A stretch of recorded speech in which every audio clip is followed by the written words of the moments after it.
Welcome back to Kettlebells and Cocktails. I'm your host, John, with my bestie, Nikki. Nikki, how are you? I'm excellent. How are you tonight? I am good. We have a very special guest coming to talk about a charity I'm supporting and a charity row I'm doing this weekend that I hope is a really long row if we can get enough money donated. We have Hmm. Amy Shope with us from Dylan's house. Amy, how are you? I'm great. Thank you guys so much. Yeah, I'm excited you're on. You and Nikki have not met before this, so I'm kind of doing No. some introductions here live and on the air. And Nikki and I didn't really get a chance to prep much because we both have real jobs, much like Imagine you do, that. Amy. Right. Yeah. And so Nikki, Amy's husband and I work together and have known each other for a couple of decades. Oh, wow. Okay. And back in the really old days, Amy and I and her husband Kevin all worked for the same firm, which is how I know them. Um, but they started this amazing charity, and it kind of fit hand in glove with what we do at Chagrin Falls CrossFit in our adaptive program.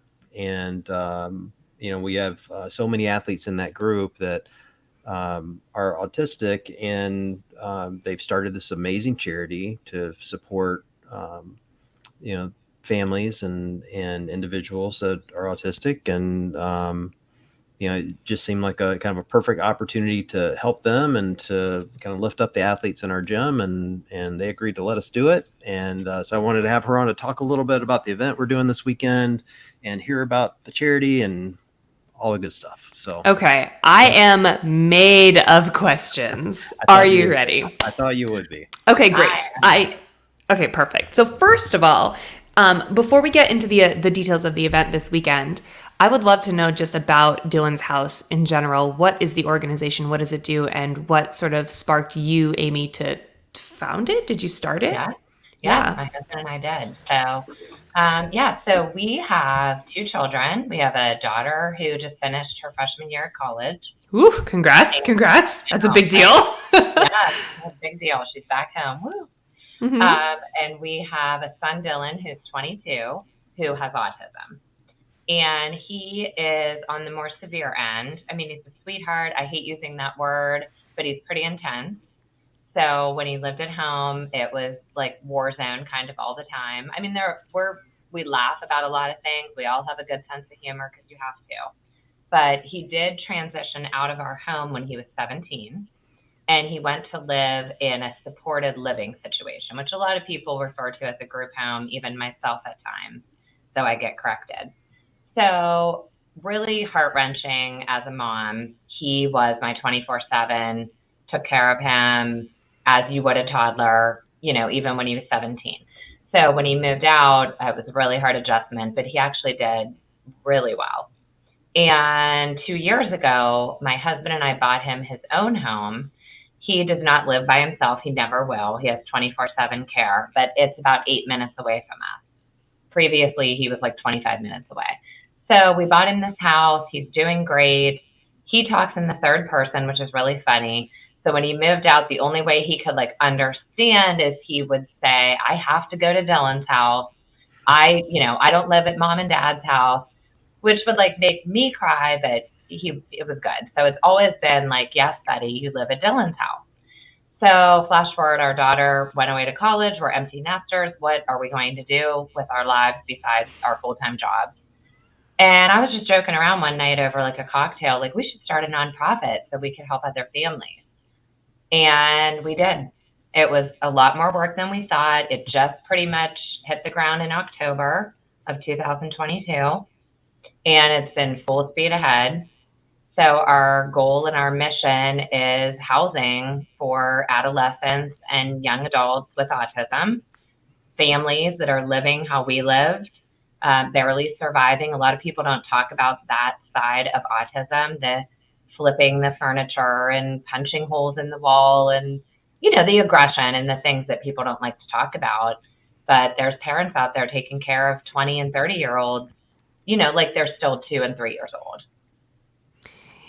Amy, there's a lot there, man, there's a lot around autism and ASD and having a family member who's dealing with those kinds of difficulties. And I know, my best friend has a son who's autistic, and getting that diagnosis was heavy for her because it comes with so much confusion.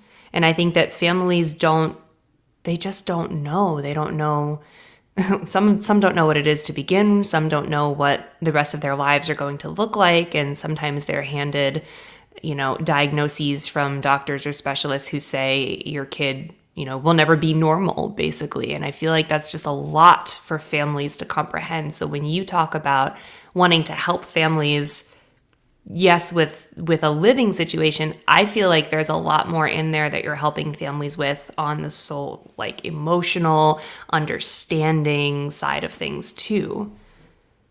Definitely. And that's one thing that really made it start was I get phone calls like multiple times a week, emails, text messages, like, can you help us? Can you point us in Yeah. the right direction? And I mean, right, from the diagnosis all the way to, now your child's 22 and they're done with school, which is what happened with Dylan. And I've heard that a lot of parents, they don't know what to do. Their child's not in a day program. They're sitting at home, maybe in the basement, playing video games all day. They can't work. Maybe the parents can't work because they have to be home. So there's just like so much work to be done that I could literally quit my job and make it, my number one sole purpose. But we are going to start with trying to buy and build homes. We actually made a big announcement today, but buy and build homes so that Dylan's House will be the landlord and try to help these families that don't know where to turn or where to have their child placed. And it gives their children like a real life and sense of independence and room to grow. And just like I feel like as a mom facing this possibility that your child may not be able to have the same life experiences as other kids is just heart wrenching, like, and unfair, totally unfair. I know. And I mean, I think there's so much that I can, I always say I write a blog on our website and I put a lot of stuff on social media and I try to be really real because I think that's what people want to see. And I tell Yeah. about, feeling sorry for yourself and watching like the other kids in the neighborhood that were the same age as Dylan that were like off to a football game or picking up a girlfriend or going to a dance. And, he was still like in diapers when he lived at home and he was we'd go out to eat and he would throw a fit. And so we would have to leave and our daughter would be crying. I mean, it was just a lifetime of things like that. And now, even though there's some guilt, he doesn't live with us and I can go over there and I can be his mother instead of his caregiver, giving him a shower and doing the things that you shouldn't. Not that you shouldn't, but the normal progression is not to shower your 22-year-old or, things like that, but to go over and visit, be his mom. He's so excited. We go get something to eat. We hang out. He likes to lay on the couch and have me pat his back. That's like his favorite thing. And No, he's so happy. I mean, he really is happy. I love that. That's Yeah, I was wonderful. just thinking as you guys were talking about this that it feels to me that this charity does as much for the caregivers as it does for those that need the Mm, care emotionally, like giving you the opportunity to separate from what again, I'm speculating, so you can tell me if I'm wrong, but it seems like incredibly hard work when it's day to day of the caregiving piece. And when you can't separate and be a parent, like I just think of my kids, like I have one that plays video games all day long, right? And like I'm her caregiver, but it's not the same experience. But there's a moment when you have kids, you're just like, oh, I just need my own time, doesn't matter Yeah. who they are, you just need your own time, and I can imagine that's amplified by a million when you have a child that has needs. So And it's kind of, you're exactly right. And it was like this defining moment.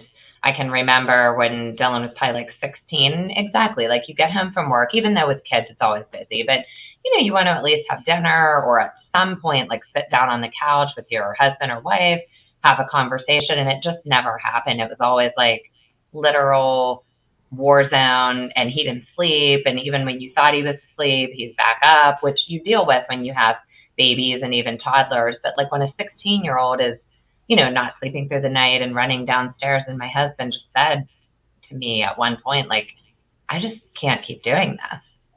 And that was kind of when we started. And he knows that I say that and we left, but it's kind of like, and me, I have this little attitude. I'm like, well, I don't know what that means because What do you mean? Like, You're doing it, buddy. I don't know what to tell you. Yeah, that's my husband would say the same thing when our baby like wasn't sleeping through the night at a few months old. It's like, I can't keep doing this. I'm like, I don't know what to fucking tell you, dude, because you're doing it. Well, and here's the thing, exactly. like, when you think of like we have all these athletes and they're usually kind of young women for whatever reason, and they're young and petite and kind of easy to manage. Dylan's a big boy, right? Yeah, Like, he's 6'2", 245, and like superhuman strength. I mean, if he worked out, which I would love, but if he worked out, I would almost be afraid because he's already so strong and That's fast. awesome.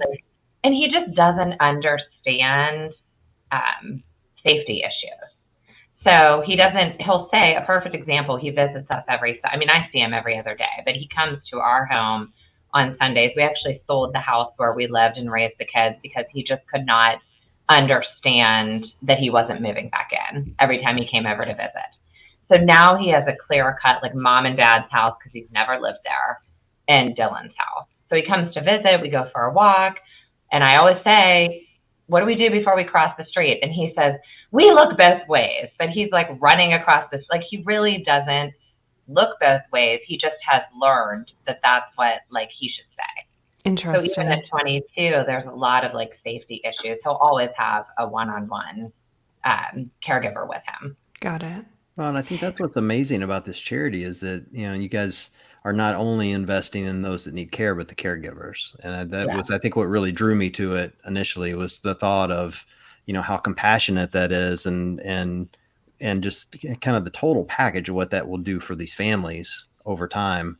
And then as someone who is also very, very, very close to being an empty nester, if I can get Mira to start driving, uh, then I also kind of have that same, in my heart, thinking how special that must be to be able to go visit as opposed to doing the care. So I think what you guys are doing, Amy, is really spectacular. That's so well, cool. thank you. Thank you so much. We're Yeah. excited about it. We had some land donated to us from the Oh, Autism Society out here in Mahoning Valley where we live. So today we announced that, and we have a home when we get to our fundraising goal that we will be building that would be able to house 4 individuals. So that's 4 bedrooms with 4 separate bathrooms, kind of really cool floor plan, and we'll have it on our website hopefully soon. So we're just really excited to maybe give some hope to families that are kind of living right now in that unknown. So is the plan, like in a 4-person home like that, to have a caregiver living on site with individuals, or? No, no, the way it usually works, so we will have an agency run and staff the home, which is what we do. So there are all these different local agencies. We happen to use one that's called ISLE, which is Iron and String Life Enhancement. So in Dylan's situation, my husband and I are the landlords. We own the home. They run it and staff it. But there aren't enough homes and there aren't enough landlords, which is kind of what started like the whole Dylan's house. But basically, depending on the severity of the individual, they would either have their own caregiver or they would have maybe one per 2 or 3 individuals. And they never usually live there. They all work different shifts.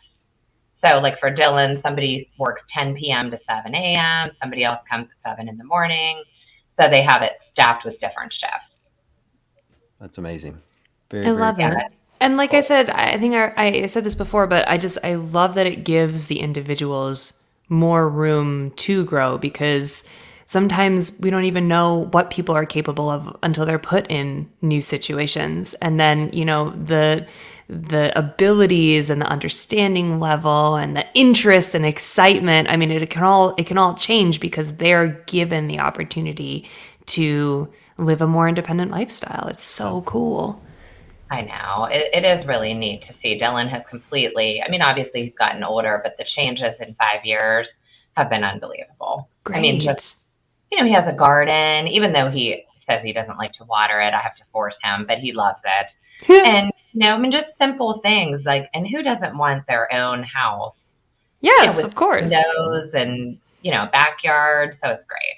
Yeah, that's Yeah. wild. I love it. So, John, so you found out about, or you've known these folks for a long time, Yep. but as they were sort of like building out the Dylan's House plans, you thought to yourself, well, I'll just row a bazillion meters. What do you think? Like, Well, how did this come? How did the event come about? well, like I said, I've known Kevin for a while, and let me paint a picture for you. Amy will probably appreciate this. Kevin's one of those guys that does not talk about his personal life at work. Like he Oh, is so okay. quiet. He's such a great boss, and people love him. Like really fantastic at his job. But he's not one of those people that goes around and you go, "How was your weekend?" He's not going to just unload on you and tell you what every little detail like some do.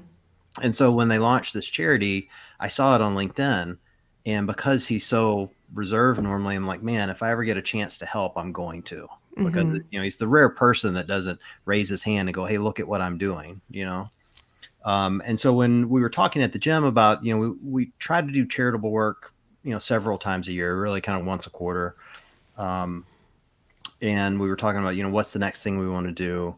And I've been involved with the adaptive athletes, pretty closely and really getting to know, particularly those that are autistic. And so I went to my partners. I'm like, hey, I got a charity. Let's see if we can help. And so I reached out to Kevin first, and then he connected me with Amy.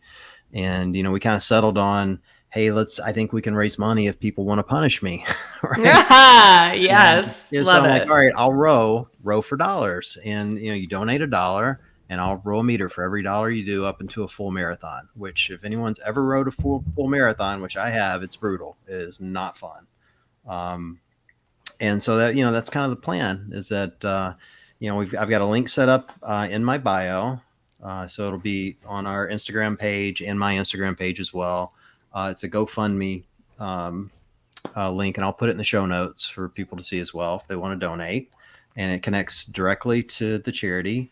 The money literally does not pass my hands in any capacity. It goes straight to Amy and the charity, and every penny's going to this event. And my plan is I'm gonna roll in there Saturday morning early, and I hope we've raised a ton of money. And I'm just gonna, I guess, row until I get tired of rowing.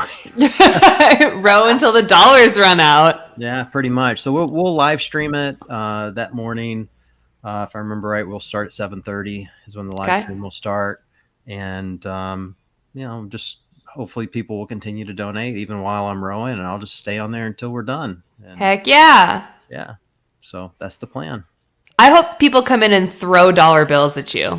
Row, row, monkey, row. Yeah, well, we're going to do some local, we'll have some local people coming in. We'll be, our gym members will be donating. So I don't have any idea how much we're going to bring. I was telling Amy, I didn't have a lot of expectations going in, anything over 5,000 is a pretty decent row for whatever that's worth. Like, Yeah, but the more the merrier. I'm happy to stay on there for 3 or 4 hours if I need to. So, that's great. I hope you do.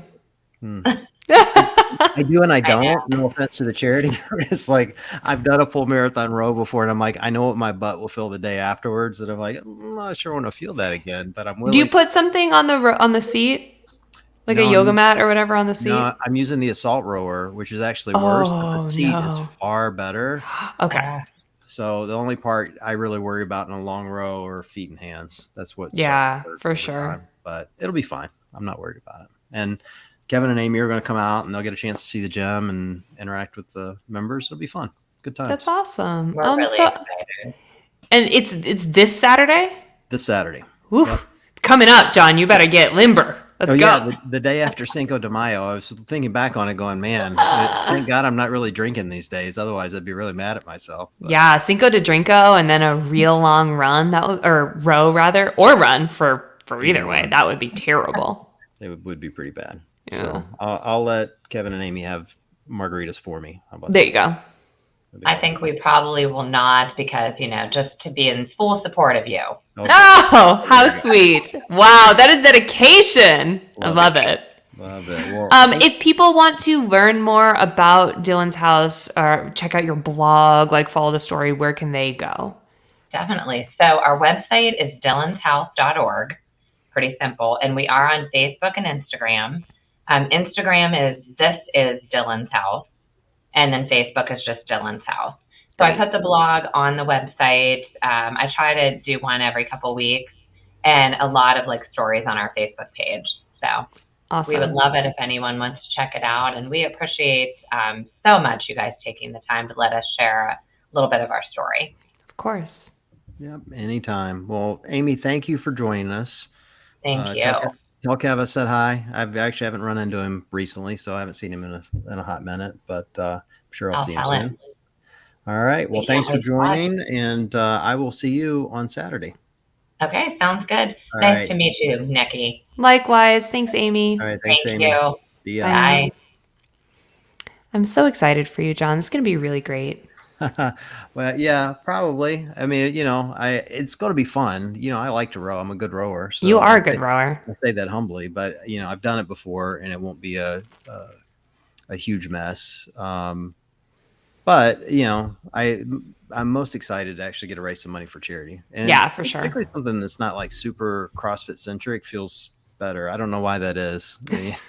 You know what I mean? Like, I don't know. I feel like I love the CrossFit community. You know this. So I don't mean this to come off weird. But I feel like often we just see the word CrossFit attached to it and we give money. And I'm as guilty as the next guy for that. Sure, of Like course. a gym burns down or, somebody's Absolutely. Yeah. got an illness or whatever. And I'm like, oh, yeah, here's $100. Do your thing. Yep.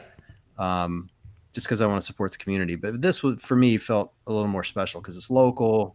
It's, feels like a deeper impact, if that makes sense. Like, Yeah. you know, And like how special for you guys because it's folks who you know and see and work with on a daily basis with the adaptive program in your gym. So it's yeah. like it's very personal. Yeah, that's been a really kind of special thing. Like getting, I haven't known anyone with autism, that is autistic prior to this, prior to being a co-owner, and getting to meet them and to see, when people say it's a spectrum, like I don't think I really understood what that was until I Right. interacted with 4 or 5 different people, and you're like, holy crap, this is a wide spectrum. Wild. Yeah. And I think truly like undiagnosed for a lot of people that Yeah, we know and interact with on a daily basis. Because yeah, it's like so much more than I mean it's so many things and it all just boils down to like how people learn and process, yeah. right? So like yeah, I just think it's so interesting and you're right, like wide impacts. When I think like this charity, and we'll move on here in a second, but I think of this one. Like I have this one athlete. I just love her to death at the gym, and she's about Mira's age. I think she's 21. And when she talks to you like she's very young, probably like a teenager, young Okay. teenager. But she talks to you like a young teenager does, so it's not like awkward. And Right. she's youngish as it is, so it feels pretty normal. But you can tell she's you know different than my 21-year-old, Sure. right? Amy's son, like she said, 6'2", 240, seems much younger when you talk to him. You think about how difficult that is as a caregiver to have, again, that wide spectrum of what you're trying to manage, and, violent outbursts or whatever you have to deal with. And, just the thought of like, can we invest in this and help the families that deal with this so they are able to have a better emotional connection with their child is really Mhm. touching. Yeah. It's very cool. Yeah. I also appreciate like keeping it real. Like Yeah. the way that Amy is just like, I'm going to write these blogs and I'm going to talk about the things that are maybe uncomfortable that people don't want to talk about, but it's important because it's part of it. She was It's so really funny part when of life. we brought her into the gym. She came out to meet us, and it was just her. And I was telling her about the adaptive class. I'm like, "Oh, you should bring Dylan." She's like, "Look, he's super strong now. I don't want him to get stronger." Yeah. She's like, "I How don't know." funny. She's like, "He'd be superhuman." It was That's really funny. wild. Yeah, she's a Cool. sweetheart. So very cool stuff. So, are you ready? Like, what are you up to outside of training for this monster row that you're about to be doing? Oh, I'm ready. I mean, look, Yeah. I do. I mean, you know me, Nikki. I have 2 workouts a week these days that are an hour long Yeah. unwrap as it is. So it would actually have to be a marathon row before I blinked at it. Like Woo. anything under a half, and I'll be fine. I think we'll raise 5 to 8 grand Yeah. probably, which is a fantastic amount. And for the record, a 5K row is nothing to sneeze at. That's a No. 20-minute row, which on an assault rower is probably more like 22 to 23 minutes. But you That know, sounds terrible. How it many will be. meters is a marathon? Do you know offhand? Yeah, 42K. Wow. Yeah, Oh that's my a lot. God. 42,198, if I remember right. I think it sounds right. That sounds terrible. Yeah, the one time I did it when the page hit 100,000 followers, and it took me 3 hours and 30 minutes or 3:45 or something. And I'll never forget because it was maybe a year removed from when they did it at the games. Yeah. And one of the commenters came, like I posted my thing, and Pat Vellner was one of the first people to comment, and all he said was, "Damn, you're slow." That's all Ah! I said. I'm like, you're such a jerk. Elite fitness over here, I know. obviously. Exactly. Obviously. Exactly. I thought it was priceless. So, Well, I'm drowning in chicken thighs because of you. oh, that's right. You got your air fryer. How's the air fryer working out? It's good. It's good. So I'm in a nutrition challenge, which if you've been listening to this podcast over the last 2.5 years, you probably know that I have not been able to stick to anything since I was Right. pregnant. And going. It's going, man. It's going. I'll tell you what. Can I tell you how this is structured at the gym? Because it's Yeah. actually really Yeah. Let's do interesting. it. So Dave, who's the owner of CrossFit Windrose, he does this really awesome nutrition challenge and sort of like overall lifestyle challenge. Every few months he'll bring it back, right? Because like the life cycle of us, we like binge and kind of like eat like assholes and then be like, oh, we should probably rein it in. So he brings it back every so often. Right. And it basically is, it's got all these different parts to it. One of the parts is nutrition. So you sign up and you sit down for a consult with him and you do like an in-body scan and you get all the printouts. He does your macros, all that stuff. And then on top of that, there's also like a number of tasks that you need to complete over the course of the 26 days. It's only 26 days long. So like you need to run or row a marathon in that time. Right, so 26 miles in 26 days, like it's not that crazy. And then there's like a number of V-ups you have to do, like a few hundred, like V-ups, lunges, and push-ups you have to do like over the course of the thing. And then my favorite part of it is you pick your own habit, your own like daily habit to do, and you need to do that every day too. And it could be anything. Like the last time I did it, I picked like flossing because I don't floss ever.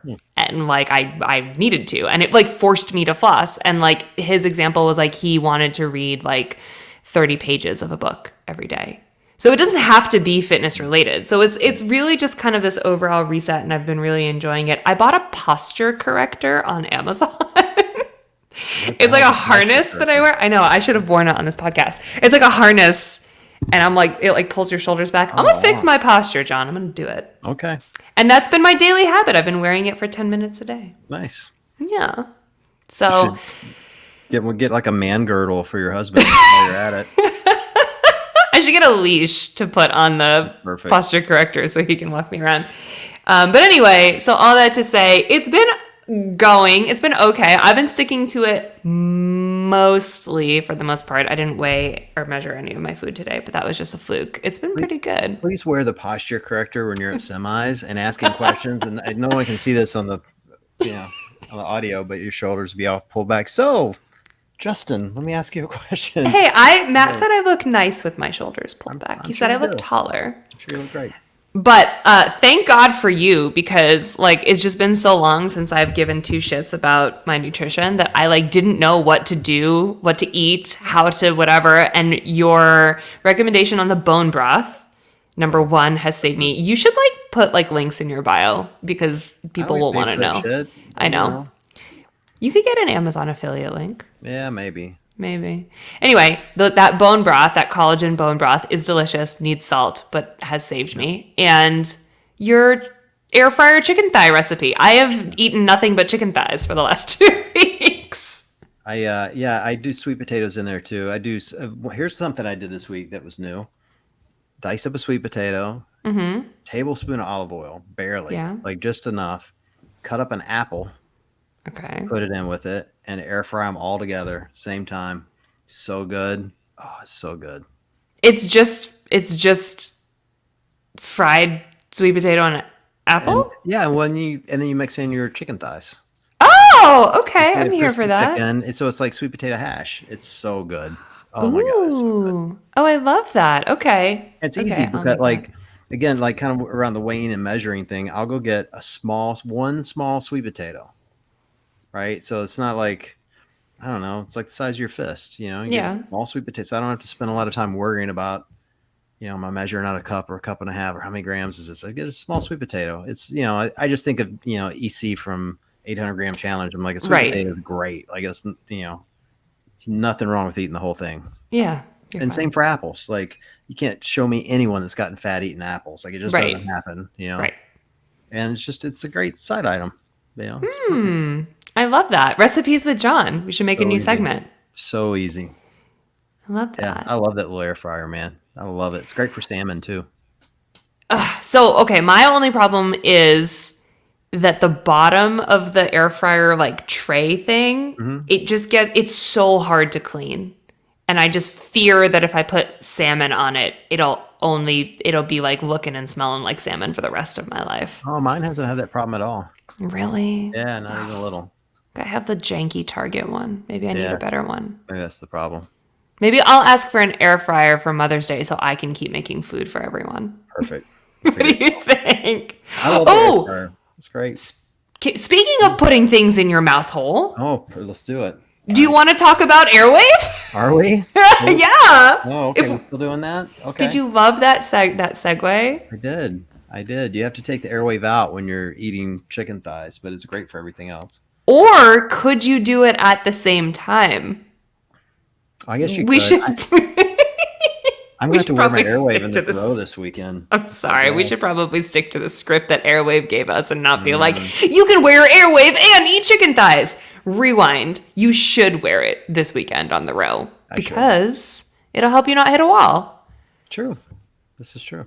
Yeah. So, if you're new here and you've never heard us talk about Airwave, I guess I'll get serious for a minute. It's a little mouthpiece. You put it on your bottom teeth and it fits very comfortably. It molds in there. It's like easy to wear and you can bite down on it and it positions your jaw in a way that allows for better airflow so that you can make it through long workouts. You can clamp down on it, which helps your cortisol levels, which helps your recovery, like all sorts of really, really great things.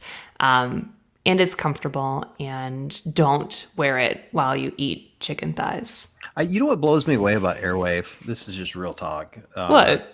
No, this is what blows me away about them is all the athletes that actually use it. Like normally when people are advertising this stuff, like I see athletes push stuff all the time, and I roll my eyes, and I'm like, "There's no way they are using whatever." Wait, like what? Like what? Toast racers.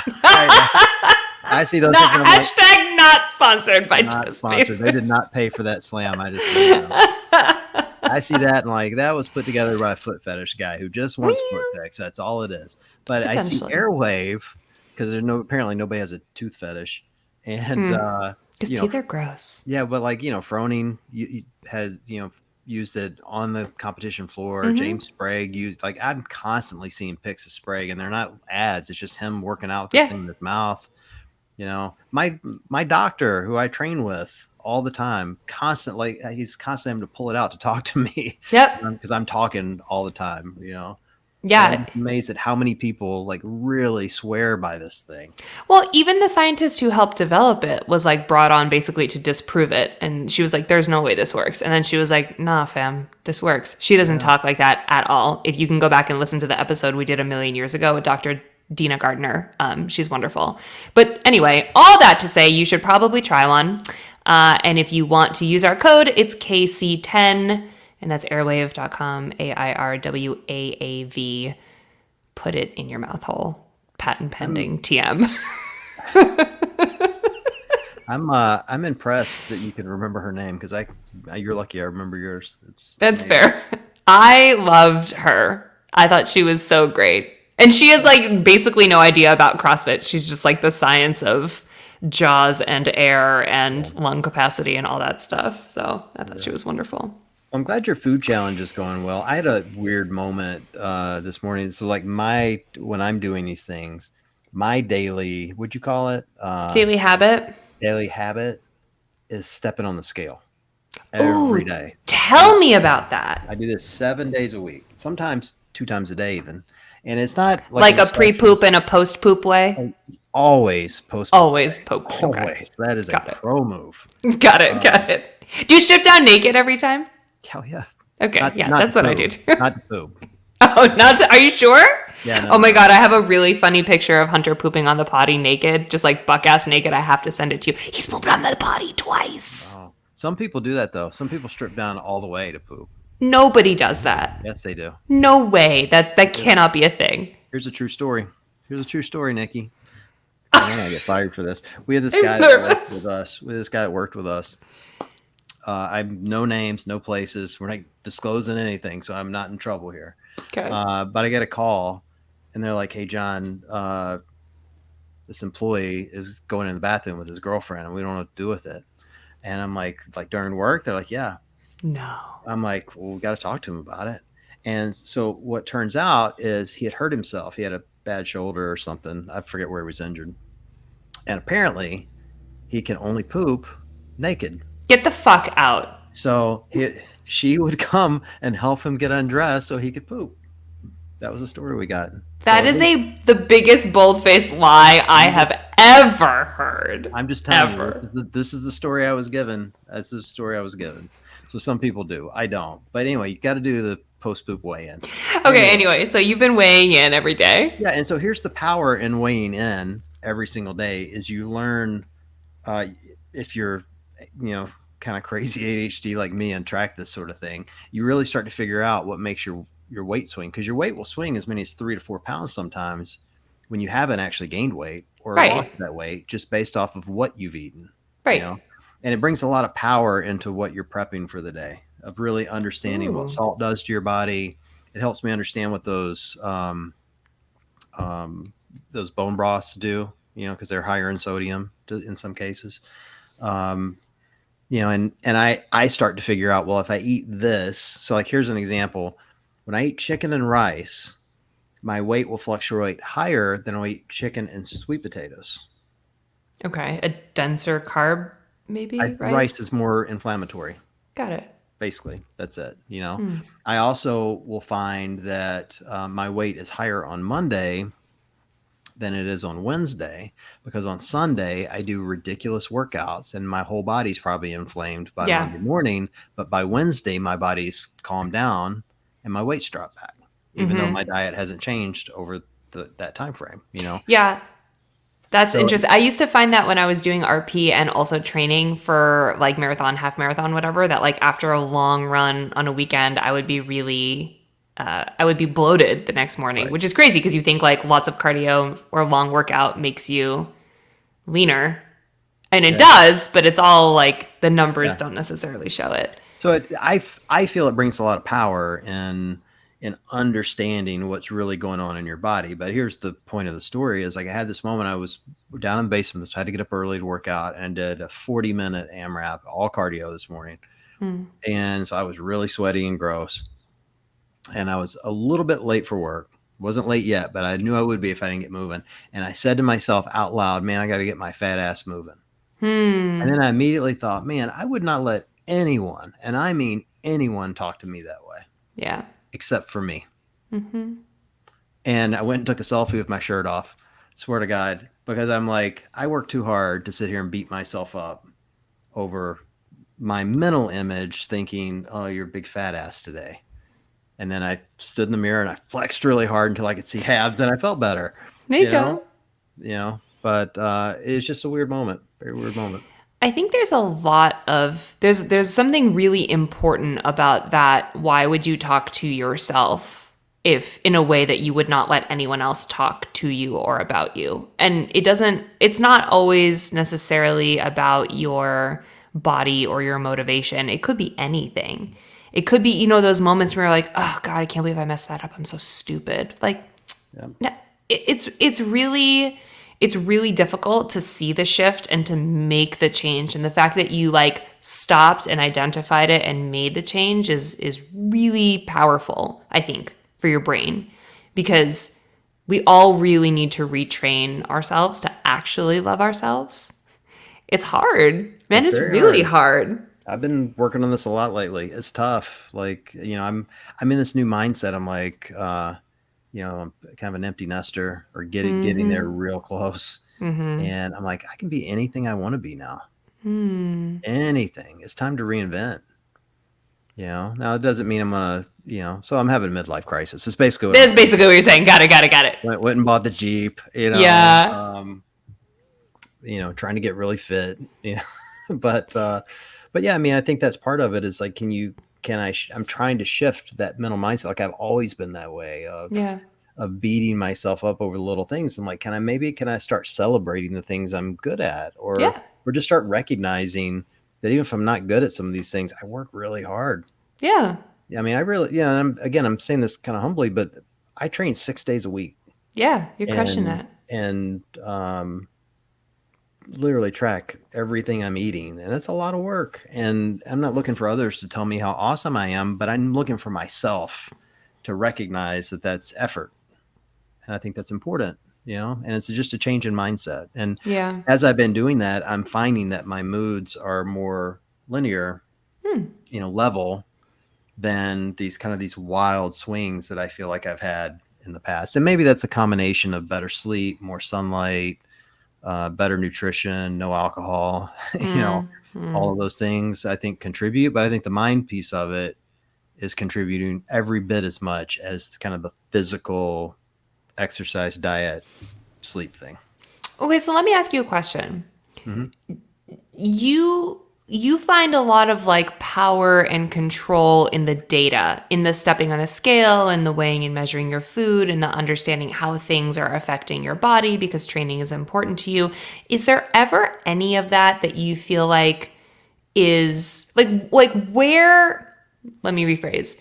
When does that stuff become poor for your mental health? Like if a number on the scale changed in a way that you didn't like it, would the fact that you're really deep into that, like weighing yourself every day and figuring out how to whatever change your prep for that day or change your training, like could it affect you negatively? Is there a line?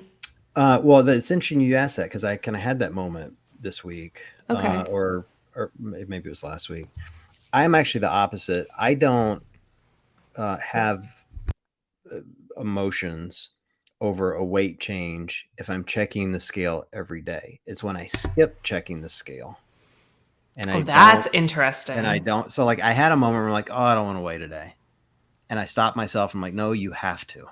Ooh. Because, first of all, like this is a hard thing, I think, for a lot of people, particularly when it comes to weight, is, they don't want to see the results, and in their mind they're disappointing themselves and others, and I've shifted my mindset to go, well, first of all, I'm not disappointing anyone else because no one else is going to see it unless I tell them. Right, that. So that's the first thing you have to recognize is you're the only one that knows it. The only person you're letting down, if you're going to be let down, is yourself.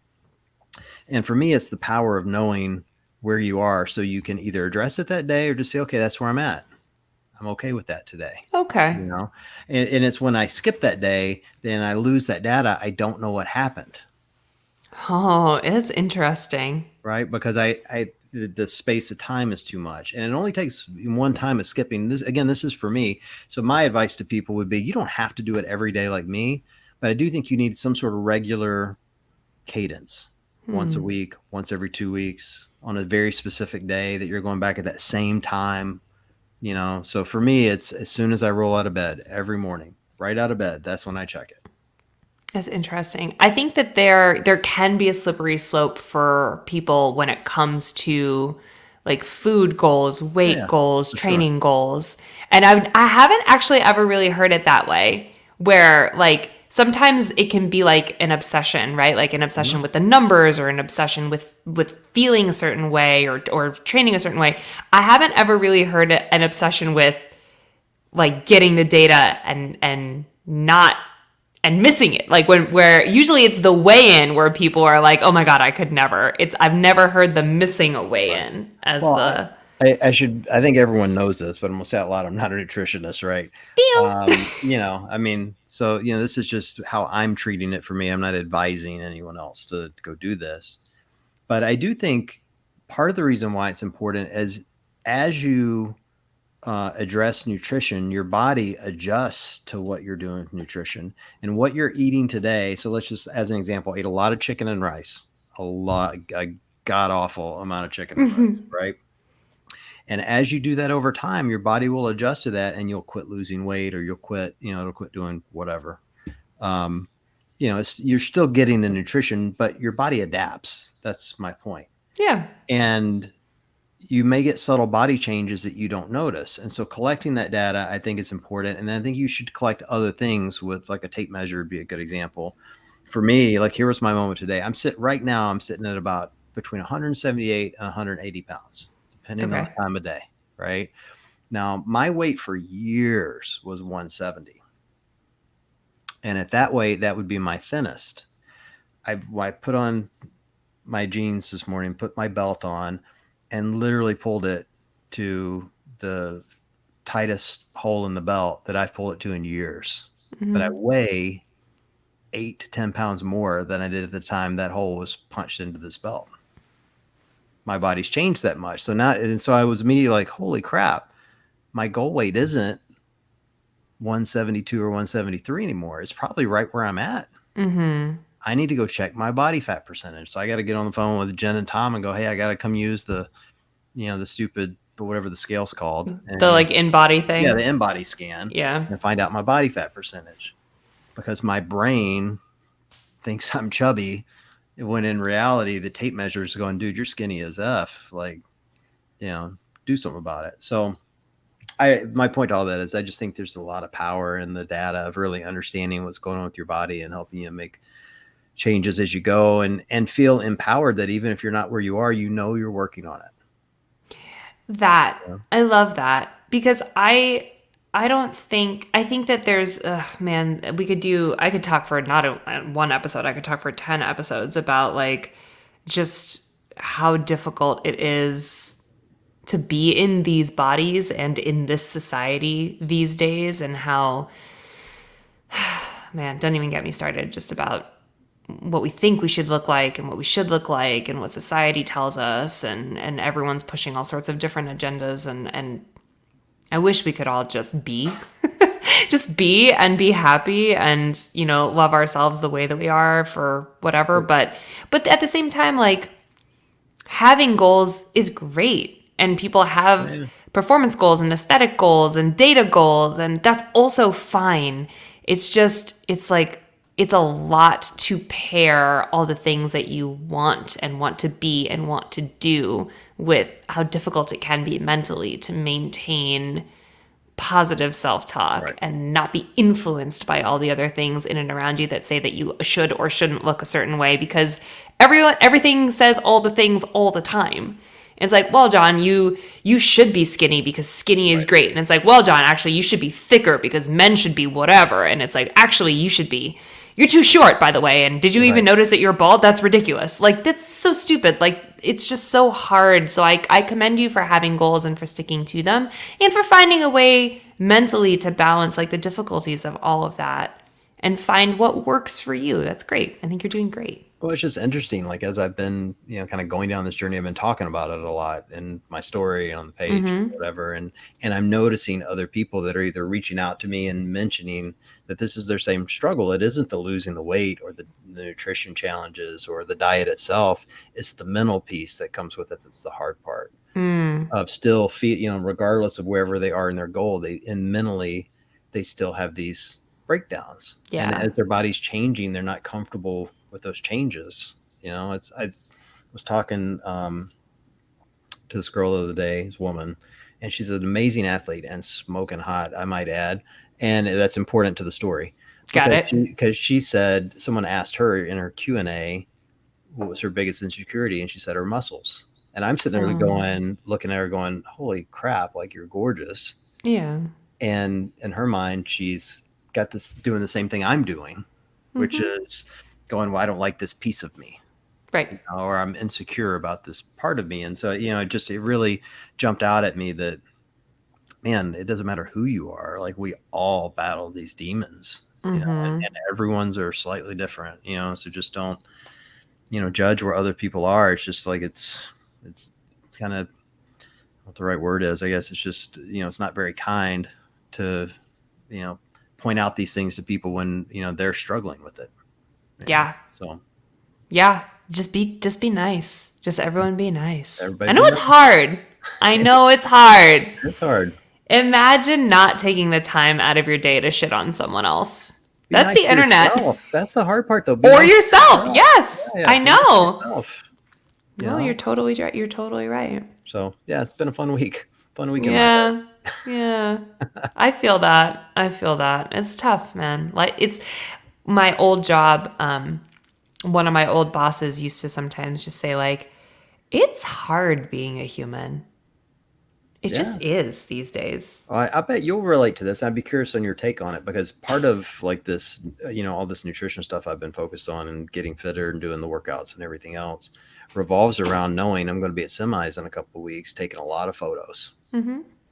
And every time somebody posts one that I don't think I look good in, I'm just like, oh, Mm-hmm. the feet.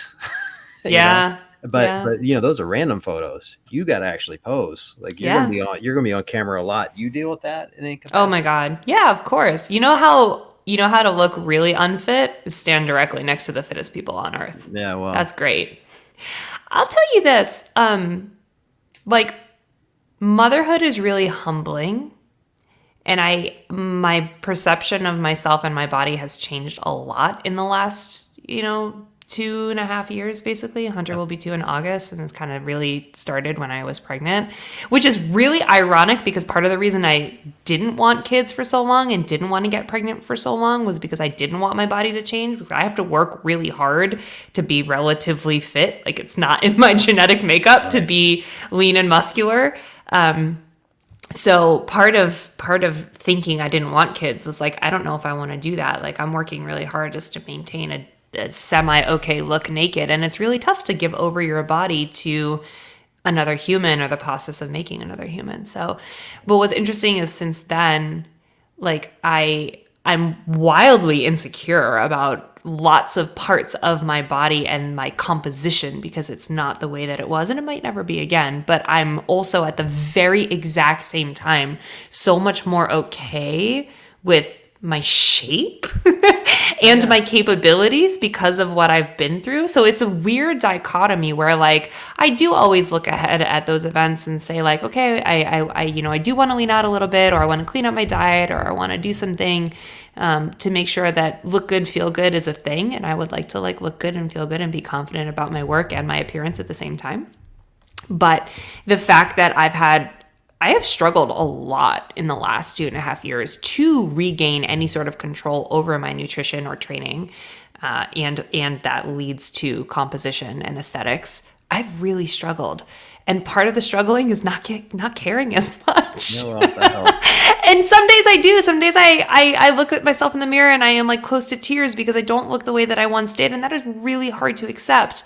And I'm like, I'm going to work at it. And then I walk down to the kitchen and I get some goddamn chocolate because I want it so bad. So it's really hard. Parenthood does a number on your brain. But so to answer your question, like, yeah, I do think about it. And it is difficult sometimes aesthetically to catch myself on the feed or in a shot being like, oof, that's just not how I want to look or not how I want to stand posture wise. You know what I do when I'm getting a photo taken with a games athlete and I feel unfit because they're so fit is I pat them on top of the head. Oh, That way I feel better about myself. Kind of prop my arm up on top. Like, Yep. Good to see you, buddy. Hey, buddy. Hey, little guy. Yeah. I should do that too.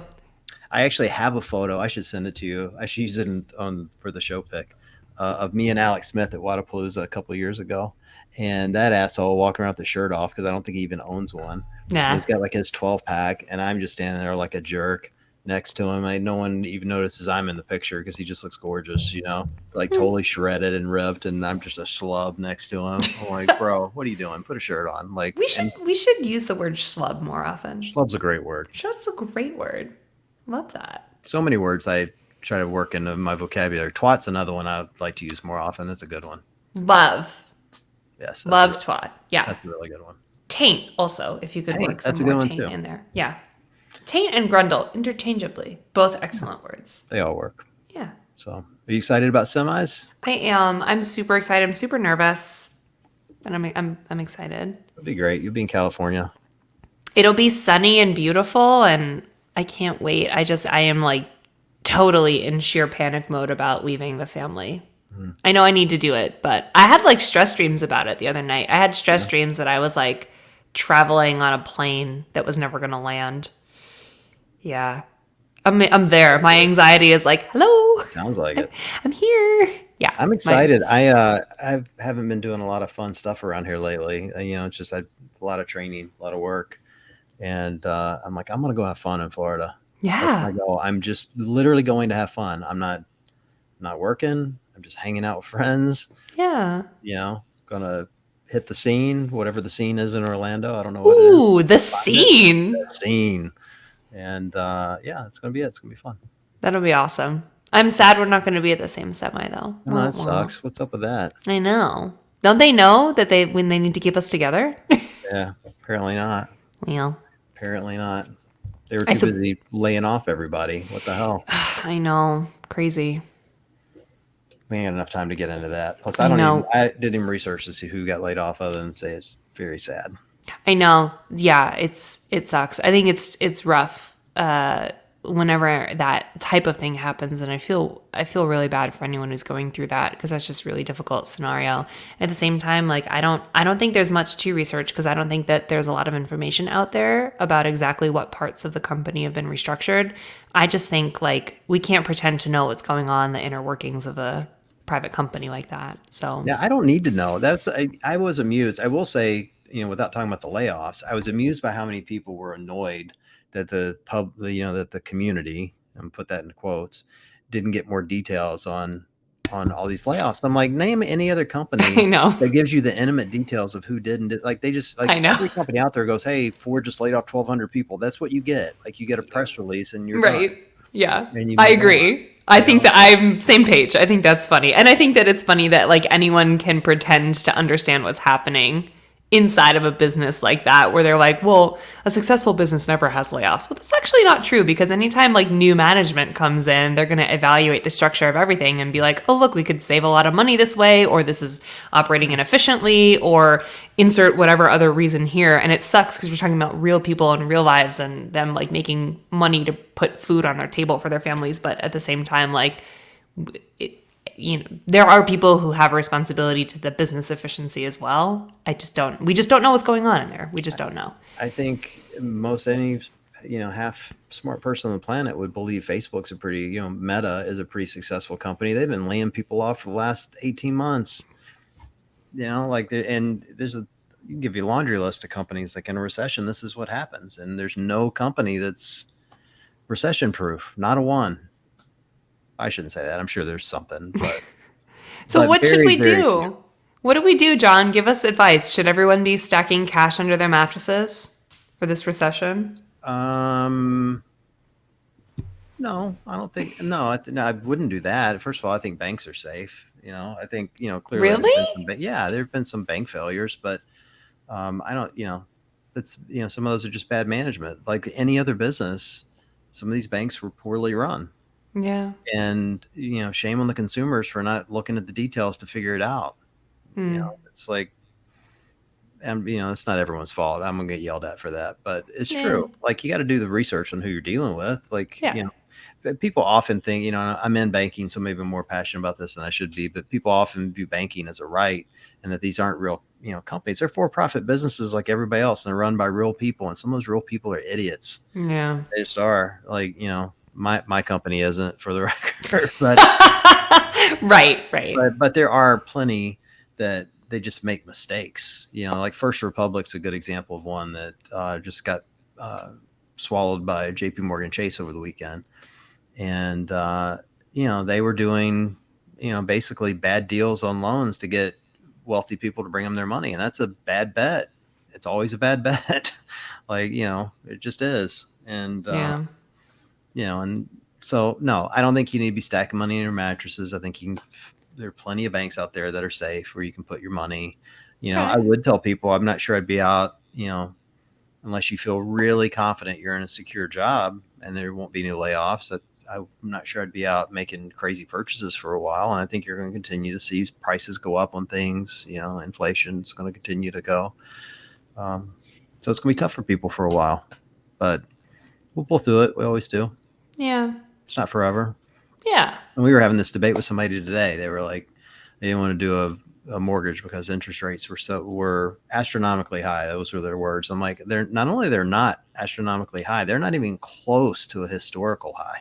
Not even close. I thought they were better now. Yeah, I they're thought they've fine. Like dropped. mortgage rates aren't phenomenal. I'll give you some examples. So, like this year, by the end of the year, they should be somewhere between 5.25 and 6.25.